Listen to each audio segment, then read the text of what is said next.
Choice TV. At ngayong gabi ay gagawa tayo ng isang cocktail na ang base ay bourbon. At bago tayo magsimula, konting trivia muna. Kung alam niyo ba lads kung saan ang galing ang or saan unang-unang ginawa ang old-fashioned cocktail? Kung hindi niyo alam, share ko sa inyo yung aking nalalaman. Ang kauna-unahang old-fashioned cocktail ay nagawa sa Bartender Club. Isa itong gentleman's club na naitayo noong 1881 sa Louisville, Kentucky. At ang nakagawa ng recipe ng old-fashioned mga lods ay ang isang bartender sa club. At ginawa niya ito para i-honor sa isang colonel na si Colonel James E. So ayun mga lods, ayun yung konting nalalaman ko sa history ng old-fashioned. Kaya simulan na natin ang paggawa. So, yung una na gagawin, ilagay tayo ng brown sugar. Tapos mag-iwa tayo ng orange peel o yung balat ng orange. Tapos dash ng angustura, mga 3 dash ng angustura. Yan mga lods. And then mamadal natin siya. Ito yung pamadal natin. So, mamadal natin ng durog yung brown sugar. Ayan, durog na siya.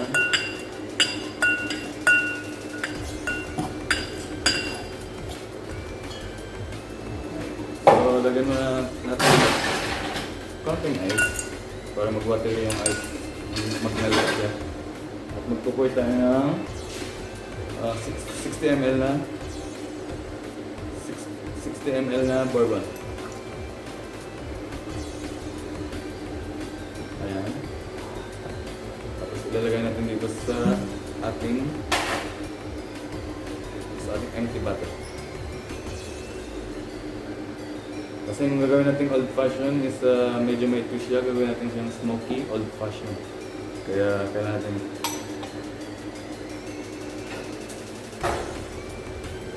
Tapos, meron tayong wood chips. Ito yung magiging smoky flavor niya mamaya. So, ilagay natin sa ating smoke machine.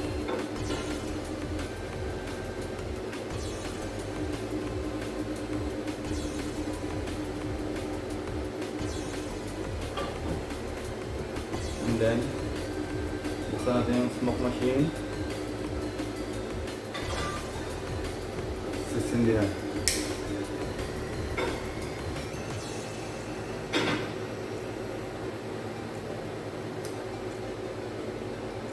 So ayan naman lods, takpan na naman natin. Keep aside lang natin siya. And then, pour tayo dito ng bourbon natin ng half ounce or 25 ml dito sa base. And then stir lang natin mga lods.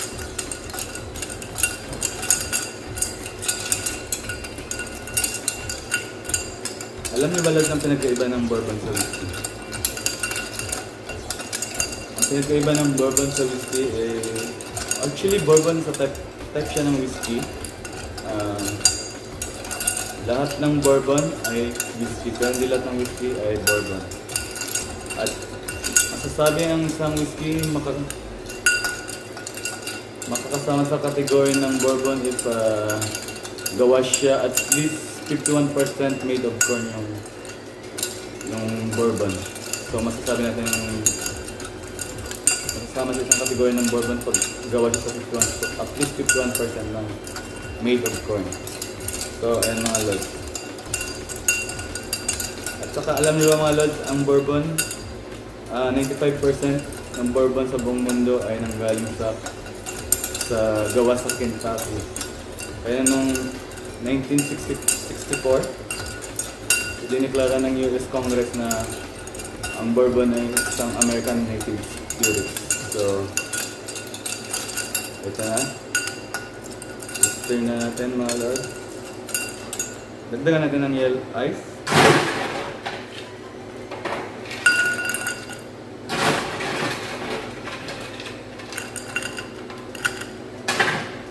Tapos stir natin ulit. Stir natin ng mga 10 times lang. Habang yung ating bourbon dito sa bote na may usok ay dyan lang para ma-absorb yung smoky flavor mamaya.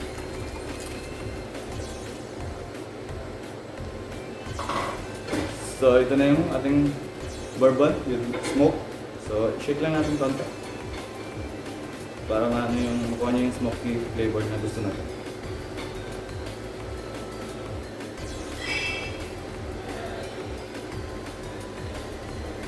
Ayan, umusok pa siya. Yun na. Tapos, stir na din ng 2 beses na.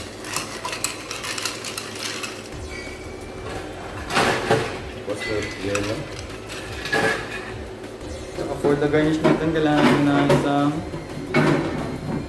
orange. Orange tsaka cherry.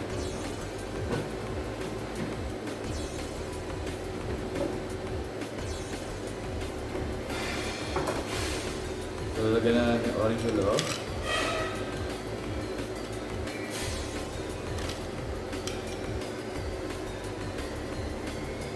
Tsaka isang cherry. So, drop lang natin.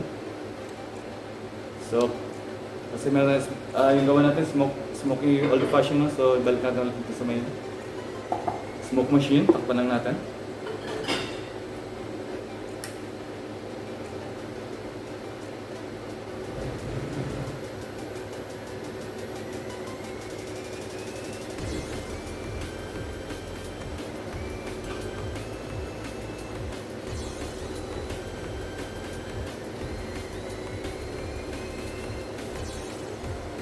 So, okay ito mga lods. So, tanggalin na natin. So, ready to serve ng ating smoky old fashioned.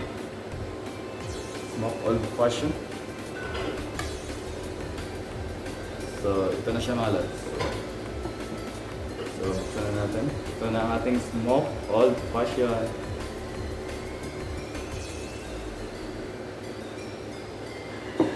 So, syempre, kasi ginawa natin ito, kailangan natin tikman kung nakuha ba natin yung smoky flavor. So, titikman natin mga lods.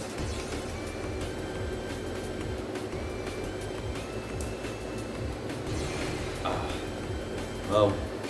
So, nakuha natin yung smoky flavor ng gusto natin. At gawa ng sugar. Masarap. Kung gusto niyo i-try ito mga lods, ano yung madali lang yung gawin. Gaya nyo yung recipe. Bourbon, angustura, bitter, sugar. Ganun lang po. Tsaka stir lang po. Yung kung nagustuhan niyo po ang ating video, paki-like na lang, share, and subscribe. And kung meron po kayong comment or gustong ipagawa sa next video natin, mag-comment lang kayo sa comment section below. So, kung may gusto kayong cocktail ipagawa, gagawin natin. So, salamat sa panonood mga lods. See you next video. Bye-bye!